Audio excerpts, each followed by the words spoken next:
Romantic comedies are like a bowl of ice cream on a hot day. You get to watch two people try their hardest not to fall in love, but ultimately end up together because they're destined. And you're almost always guaranteed a happy ending that'll make your heart smile. I came here tonight because when you realize you want to spend the rest of your life with somebody, you want the rest of your life to start as soon as possible. Rom-coms can make us laugh, smile, or cry, or maybe even all three simultaneously. They really make us feel all the feels. I think you guys make a really cute couple. But it seems like the love for romantic comedies has been dying down. Romantic comedies were once a critically acclaimed and very high-grossing genre, especially in the late 1980s and 90s, where rom-coms were amongst the best-rated and highest-grossing movies at the time. But some things happened since then. Ticket sales decreased, and critically, it was rare for a rom-com to obtain a passing grade on critic sites. So what happened? Why have rom-coms fallen off the wagon in terms of impact, profit, and respect? What is it? Neglect. We're going to take a critical look at romantic comedies throughout the years, pinpoint why they aren't as successful as they once were, and discuss what the future holds for this genre. Yuri, Mrs. Wiggins, we going in deep, y'all. Give a chick a chance. Hey, we're the Flick Chicks! Here on the Flick Chicks channel, we don't shy away from our love of romantic comedies. Our name is a nod to the genre, and considering the amount of time I've spent watching rom-coms, I would consider myself an expert. Oh, I'm sorry, and you're the expert here? You've never even had a boyfriend.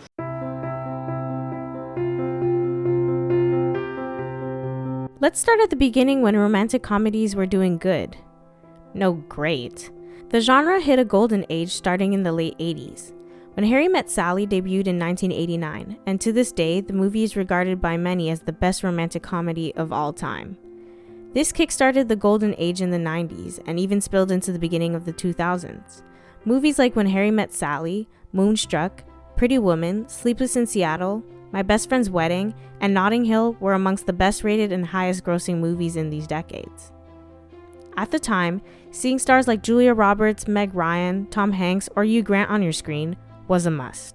Through the influence of John Hughes, the 80s also introduced the high school rom-com, which made romantic comedies reachable to a wider audience, and gave way for popular movies later on, like Can't Buy Me Love, Pretty in Pink, Clueless, and 10 Things I Hate About You. But post-Golden Age, we saw a significant drop in ticket sales for romantic comedies. So what happened?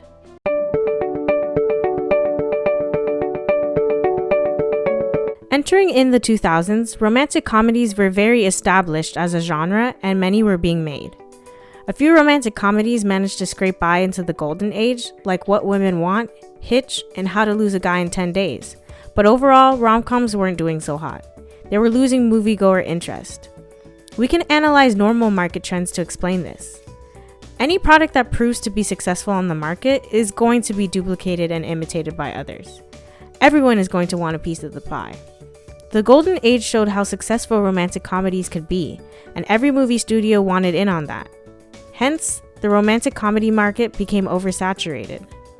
The average amount of romantic comedies released from 1989 to 1999 was 9 rom-coms each year. Starting in the 2000s until 2010, the average number of romantic comedies released each year was 14. That's 48% more movies a year, almost twice as many as the previous decade. When more competition, in this case other movies, entered to oversaturate the market, only a few outliers will receive significant returns. But even more so, romantic comedies took a bigger hit to its oversaturated industry than other film genres. That's because romantic comedies are formulaic by nature. A rom-com is essentially a promise to the viewer that a couple will end up together in the end. Most romantic comedies follow a series of story beats and don't deviate too far from them. I mean, there are only so many different ways you can have Jennifer Lopez have a meet cute with a hunky guy. Especially near the end of the early 2000s, with so many rom-coms being pumped out each year, the quality of these films were steadily declining, and audiences definitely caught on to this. Many rom-com tropes have been so worn out that it's common to make fun of them in our pop culture. The antics and premises in romantic comedies became even more outlandish, and at times completely inappropriate. So much so that it would make you question if you even wanted the couple to get together in the end. Viewers were left feeling unfulfilled, without a good couple to root for. The adoption of two-dimensional tropes in the rom-com sphere coincided with another change that would come in the movie industry.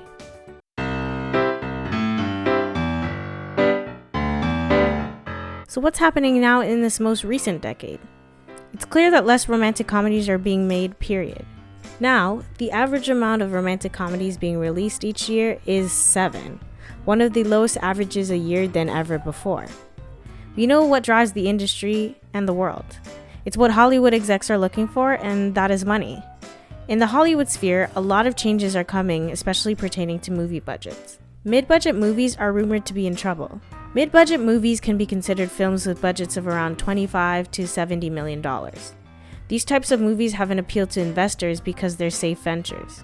Studios don't have to put in too much money to get these films made, and the box office returns are reliable and mostly predictable. Most romantic comedies fit in this category, and during their golden age, rom-coms were especially appealing to Hollywood execs because they were earning almost 6 times their budgets in returns. Low stakes, high rewards. To this day, Pretty Woman remains the highest grossing romantic comedy of all time. It earned $463.4 million at the box office with a budget of $14 million. That's an up of 3,200% return on investment. Holy shit! There are a few outlier rom-coms of this period like Easy A, Crazy Stupid Love, Silver Linings Playbook, and Trainwreck, which all received praise critically and did fairly well at the box office. But nowadays, studios have bigger fish to fry. With increased globalization offering exponentially higher returns on movies, studios don't want to put money into rom-coms anymore. Iron Man debuted in 2008, launching the ever-expanding Marvel Cinematic Universe, which was fitting. Studios were looking to put out more action or superhero movies because they have more potential to be successful worldwide, and typically rom-coms don't do well outside of the US and Canada. But even domestically, rom-coms weren't bringing in the dough. Today, the average gross of a romantic comedy is around $44 million, when before, it was a given that a rom-com would crack $100 million at the box office. You can even see this trend in actors. Big former rom-com stars like Julia Roberts, Reese Witherspoon, Sandra Bullock, and Matthew McConaughey have all moved on to more high-budget projects like Interstellar, Gravity, and Big Little Lies. This could be a good thing.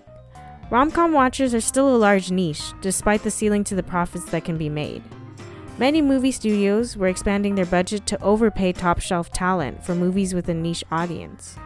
Now, this could give way for exposing new actors instead of seeing Katherine Heigl in 5 different roles. But still, we can assume that romantic comedies being regularly released and celebrated is a thing of the past. There's been a stigma attached to the rom-com genre. Many actors, especially female, will avoid auditioning for romantic comedies because they fear not being taken seriously as actors. They want to evade the negative connotation of romantic comedies to avoid being unable to venture into other movie projects. This is a stark contrast in attitudes, as before, starring in a romantic comedy was an honor and could propel an actor into stardom. This is partly due to the harsh criticism that the genre has endured.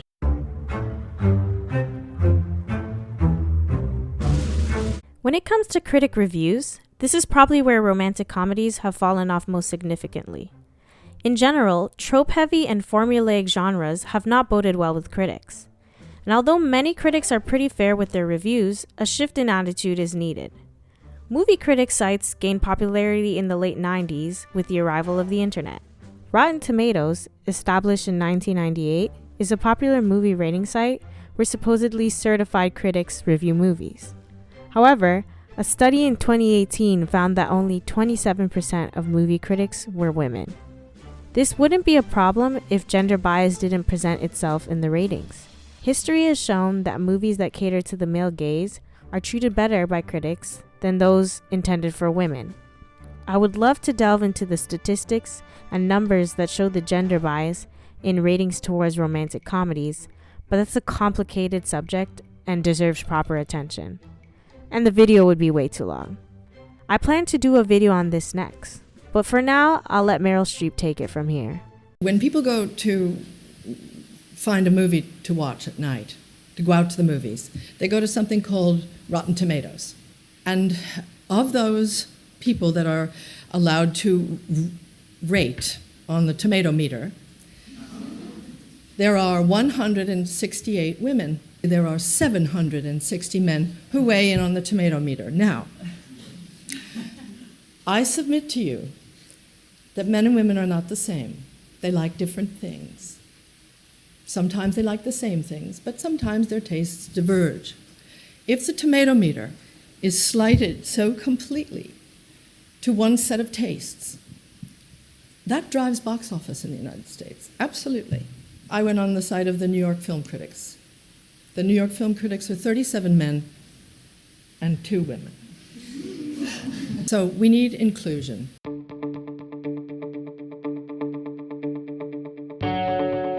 Romantic comedies still exist, which means they're doing some things right. But that would be an understatement. In recent years, we've seen some changes in how romantic comedies are approached. The genre has been repackaged to better meet the demands of viewers.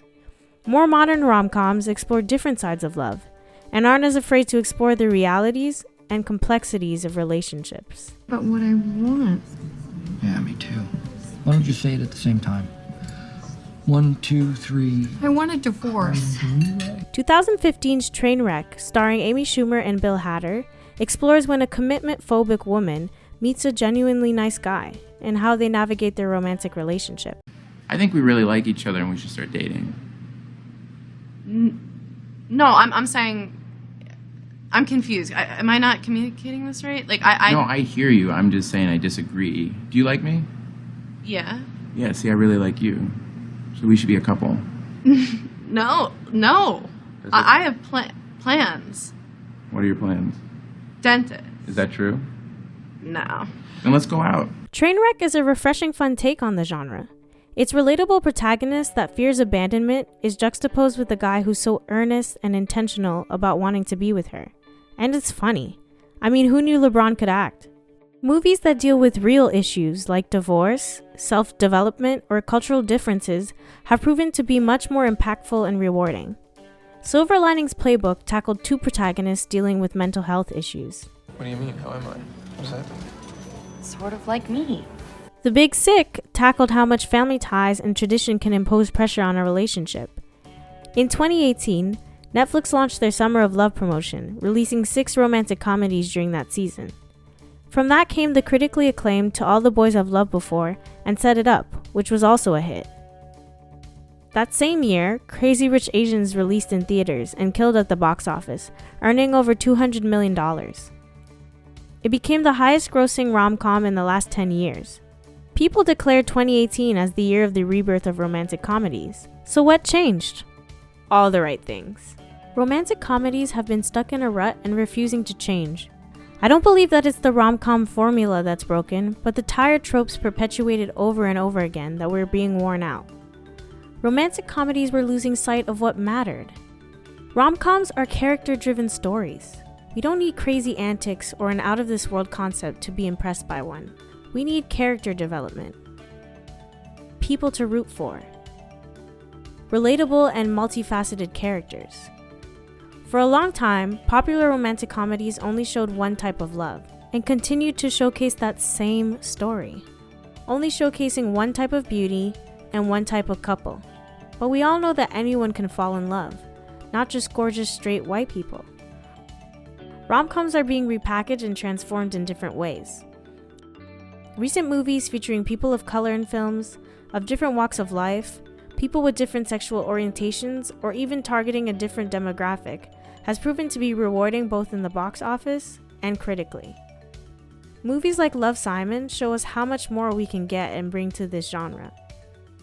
Rom-coms that are targeted towards men, or include men more in their romantic decision-making, have always proven to be rewarding at the box office. Even the medium through which romantic comedies are presented has changed. Shows like The Mindy Project, Insecure, Crazy Ex-Girlfriend, and Jane the Virgin share the same romantic comedy formula, but are able to better explore the relationship between 2 characters through season-long arcs. This is a new age. And as a fan of romantic comedies, I hope that the recent success in Netflix releases and other movies will push Hollywood to finally listen to their consumers, who are demanding change. I hope this is a chance for all different types of love to be shown. For example, a lot of Black romantic comedies have flown under the radar, and I hope that these types of love stories will also be brought to light, Because at the end of the day, we all love love and want everyone to find their happy ending, whatever that may be.